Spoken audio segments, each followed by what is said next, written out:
So I'm going to start off with an introduction to the topic, obviously, and I'll give you some examples and a couple of stories. We're going to try and keep it engaging.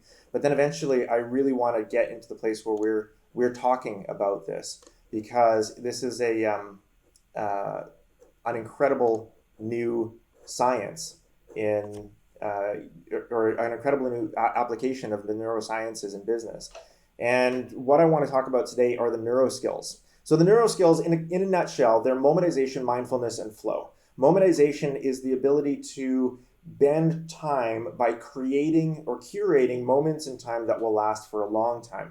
So humans, we don't remember everything, right? We have tape recorders in our heads, but we don't remember every moment of every day that we've ever lived. What we do remember are the high moments, the really low moments, and the end moments, okay? So when we're talking about a relationship or an employment stint or a tour or a vacation, whatever it is, when there's an event in our lives, any kind of event that takes a long time, we don't remember all of the moments of that time. What we do remember are the high moments, the low moments, and the end moments. And momentization as a neuroskill is the ability to bend that time for yourself and for those on your team or in your organization to curate that kind of experience that will last for an extended period of time. And what that does is it drives up productivity and performance through building the value or bonding of the relationship between the employee and the organization. So that's momentization. Mindfulness, you may have heard the word before, but I'm going to introduce the concept to you very, very quickly. Mindfulness is not prayer and it's not meditation, but it is the science behind what makes prayer and meditation so popular and so effective. Mindfulness is the ability to focus your brain on just one thing, which I know if you're anything like me, you've got a mobile phone next to you all the time. We're being distracted every 40 seconds, statistically speaking. Once we break our concentration, it takes an average of 23 minutes for us to regain our concentration on a task. And we have 10,000 engineers with 10,000 supercomputers behind the screens of our mobile phones just looking for ways to break our focus so they can advertise to us. So right now in the world of business, one of the most difficult things for managers and executives and leaders to do is to break those distraction habits and maintain focus. And mindfulness really helps with that. So mindfulness is a skill, okay? It's a skill. And it's the ability to focus your brain on just one thing, to maintain your focus on one thing, and then to use visualization techniques to change your perception of reality. Okay, so I'll tell you how I do that in a few minutes. And the third neuroskill that I go through in my program is flow. Now, I don't know if you've known about flow or not, but flow, it's a really silly name actually for such a powerful skill. But basically, it came out of the studies of Mihaly Csikszentmihalyi, who is a Hungarian researcher, and he discovered is a strong word. What he did was he noticed that athletes, after they had done an incredible thing, like broke a world record in the Olympics or won the World Cup, he noticed that very often when they were interviewed, they would say the same thing about their performance. The interviewer would say, "Wow, you've just broken the world record for weightlifting. How did that feel?" And the athlete would say, "Oh, it felt kind of effortless, actually." And it didn't make sense to Mihai that athletes who had actually broken world records, which meant that they were at the pinnacle of human performance in whatever they were doing, how can they use the word effortless to describe what is, by every definition, the most effortful thing that any human had ever done in that discipline? And he came to understand that that's a neurological state. It's a state of flow. It's a state of intense pleasure and intense performance and productivity at the same time.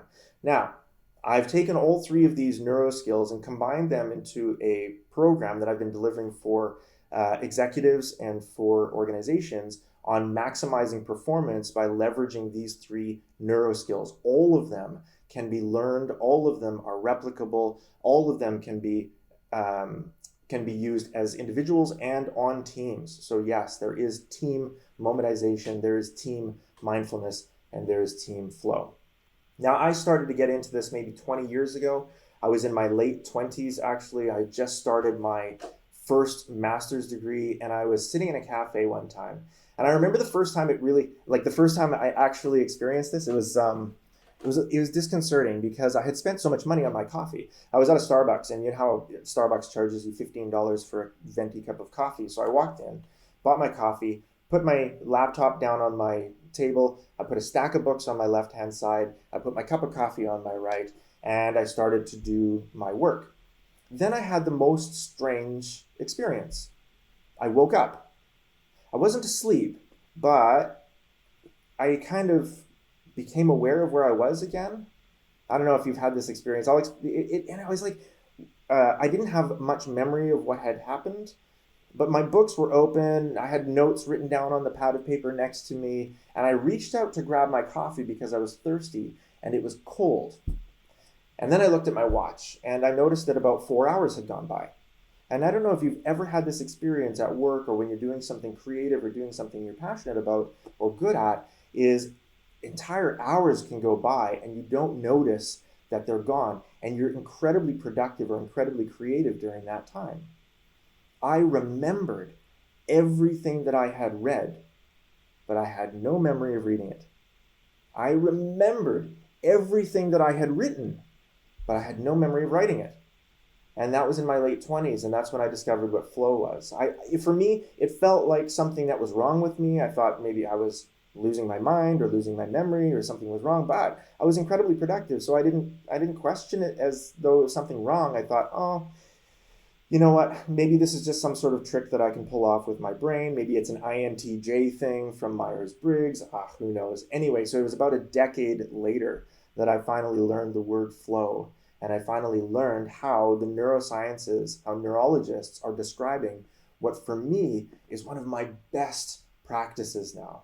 I am absolutely, unbelievably productive in a state of flow. McKinsey did a 10-year study of executives in flow states, and they discovered that those executives that can use flow in their work, they are 500% more productive consistently. Not only that, but they enjoy their work more. So yeah, in a state of flow, it's an interesting thing because when you're in that state, I'm sure that all of you have had this experience when you're driving. So when you're driving home or you're driving to work or you're driving from one place to another that you've driven to a lot, sometimes rarely, sometimes often, you'll have this experience of parking your car either at work or at home, and you'll wake up and you'll have no memory of driving. You know that you drove, but you don't have the memory of driving, and you kind of think, oh, well, that was maybe a little bit dangerous because I was operating a 2-ton bullet on the highway at 100 kilometers an hour with thousands of other people operating 2-ton bullets on the highway, and I don't have any memory of it. Well, that was a state of flow, actually. You moved into a state of flow because what you were doing was just challenging enough and just interesting enough and just within your skill level enough that your brain was able to move the processing of that activity from the prefrontal cortex of your head into the gray matter of your brain. And it's that shift, what we call hypofrontality in the neurosciences, that moves activities, including work, including emails, including reports, including reading spreadsheets or analyzing businesses. All of that work can be moved from the prefrontal cortex into the gray matter of the brain. And the reason you want to do that, and the reason it's 500% more effective, is because this is a very powerful but very slow processor. It's got like a narrow bandwidth, right? It's very powerful because your sense of self is here, your sense of identity, your sense of time is here. But it's only got about 120 bits of processing power, which means if two people are talking to you at the same time, you're overloaded. You really can't handle much more than that. And it's very easy to distract because you have all of your awarenesses there. But back here, you have billions of bits of processing power. And so what we realized in the neurosciences is that if we can shut this down and we can move our processing from the prefrontal cortex into the gray matter, we can do a lot more and a lot faster. And that's what the state of flow is. And when you're in a state of flow, not only is your prefrontal cortex shut down, so your narratives of self and your narratives of time are closed off, and so you don't feel time the same way, and you don't sense yourself the same way, but you also get a huge, wonderful chemical bath. The chemical bath that you get is a combination of dopamine, serotonin, endorphins, anandamide, and norepinephrine, and it is the most pleasurable cocktail you will ever consume, and it is produced in your head when you're in a state of flow. And so people who have done the most effortful things can describe them as effortless and pleasurable and smooth and fun because of that state of flow. And getting into it and utilizing it as a leader or as an executive is a skill. It's a skill that I teach.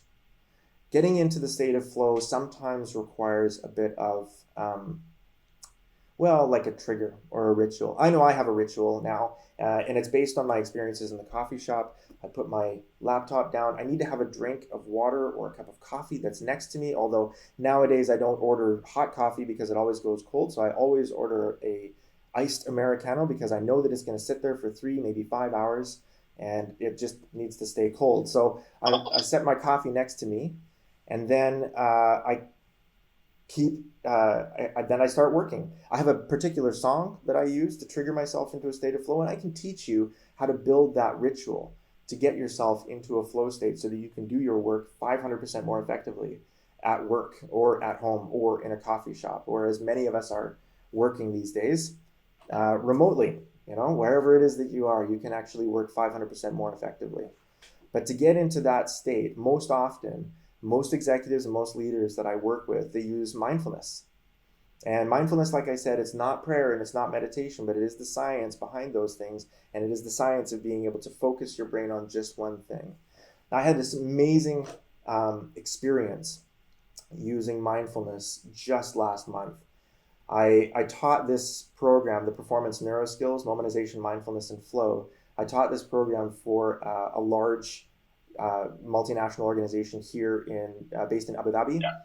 and I had 18 of their executives, and it was really, really fun. It was a 3-day program, and during that program, I was looking for ways to use mindfulness to get them to feel more connected. Now, I've usually used mindfulness in a room with a group of people, so we're all facing each other, and everybody's like in a circle, and we can build trust, we can make eye contact, and we can close our eyes together and have like 8 minutes of mindfulness. And I wasn't sure if it was going to work with a remote team or in a remote environment. But in this environment, in this program, I was able to lead them through a visualization where we did breathing exercises just for 1 or 2 minutes, then 1 or 2 minutes of a body scan, and then I had them step onto a field, a field that didn't exist except in their own minds. Just imagine yourself in a field.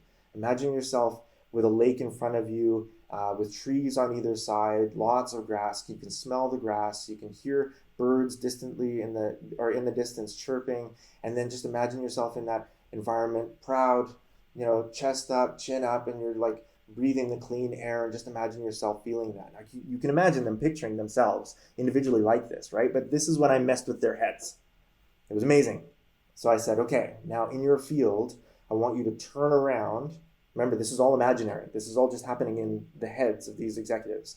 I said, I want you to turn around and imagine yourself standing in a circle with 17 other people just like you, standing in that circle. And these are the same people that are attending this program with you, standing in the field, looking at you, and everyone looking at each other. Now I want you to move your eyes around the circle, make eye contact with 3 or 4 people, smile at them, just give them a little head nod and let them know that you recognize that they're there and that you value their presence there.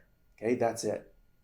Then I want you to turn back, recognize yourself in that field alone again. The lake is in front of you now, and that circle of people is to your back. And then I slowly walked them out of that visualization, and the whole thing took 11 minutes. Okay? But the feedback was intense. I had people writing me even after the program saying, look, that visualization really helped me to connect with the organization, and I've been working from home for months. And I connected with people. I made eye contact with people in my head, and they weren't there. They didn't make eye contact with me, but I felt it. I felt like they were making eye contact with me. I could see their eyes. I could see their nose, their mouth. I could see them smiling. I was smiling back, and it was just as though they were right in front of me.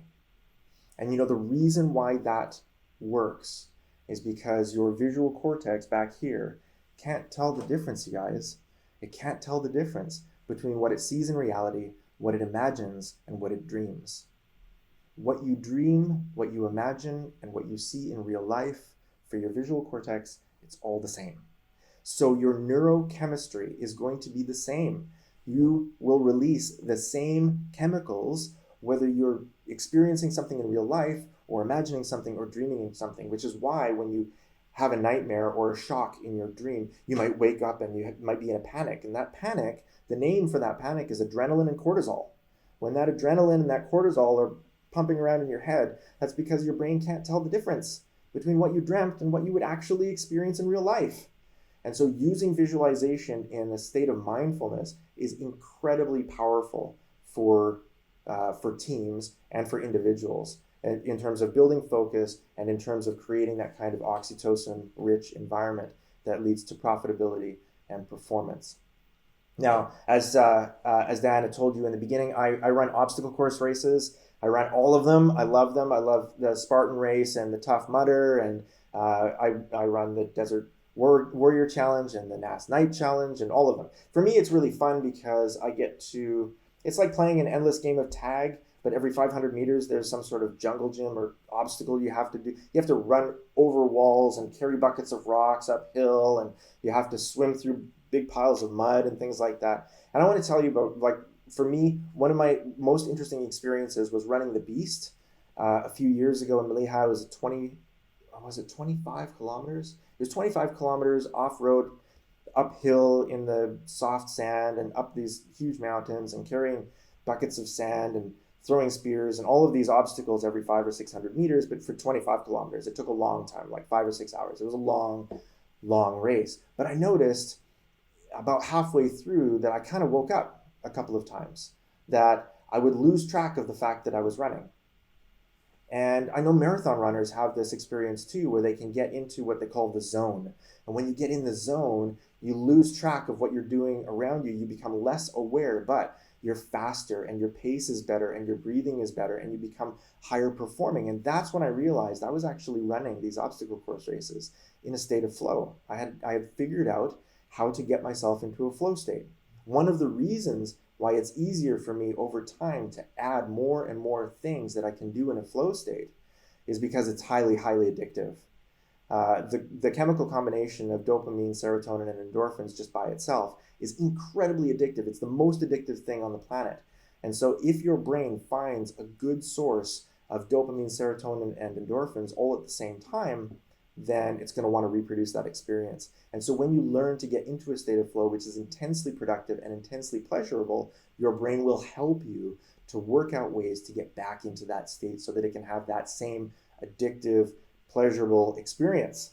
All right. So I figured out how to do that in an obstacle course race. And one of my friends recently asked me, he said, can you be in flow on a team?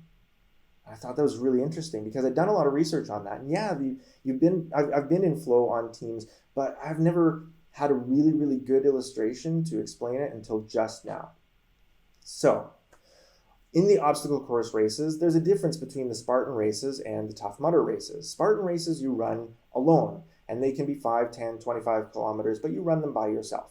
You're timed, you go over the obstacles, you finish the race, everybody claps, it's fine, there's lots of cheering, and then you're done. But in Tough Mudder, you're running with people. So I remember the first time I ran a Tough Mudder, it was in 2016. It was here in Dubai, and I stood up. I went all by myself because I had no idea what a Tough Mudder was. So I went all by myself, and I got to the starting line, and the guy said through the bullhorn, "Oh, welcome to the Tough Mudder, everybody. Just want to let you know, remind you that this is not a timed race. You do not have a timing chip, and we don't care how long it takes you to finish. We just want you to finish." And I thought, oh, that's interesting. Okay, it must be really challenging if they're not timing it.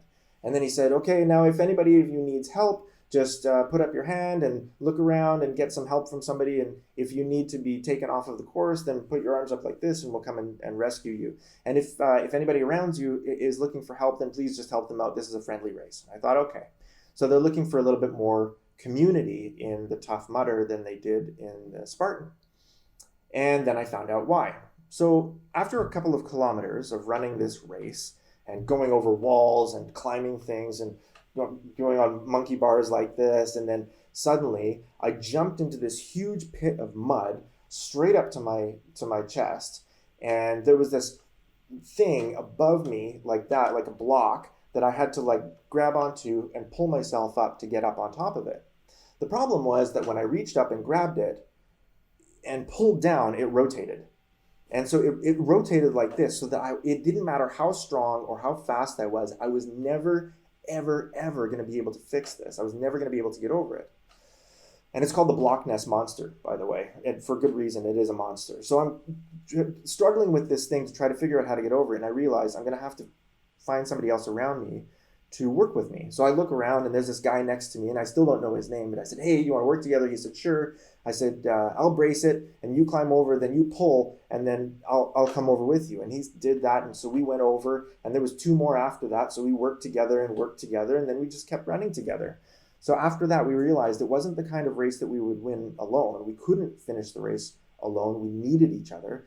And we stayed together because we wanted to complete the challenge together. And again, I still don't even know this guy's name. But it wasn't even a couple of kilometers later that we ended up at this huge ramp. It was very steep and slippery, and there was a lot of people around it. And I realized really quickly we were going to have to make a human ladder to get up the top of this ramp. And you couldn't run up it. It was impossible. It was slippery and steep. And to get from the bottom all the way to the top of this ramp, you were going to need 5 human beings all standing on each other's shoulders in order to do it.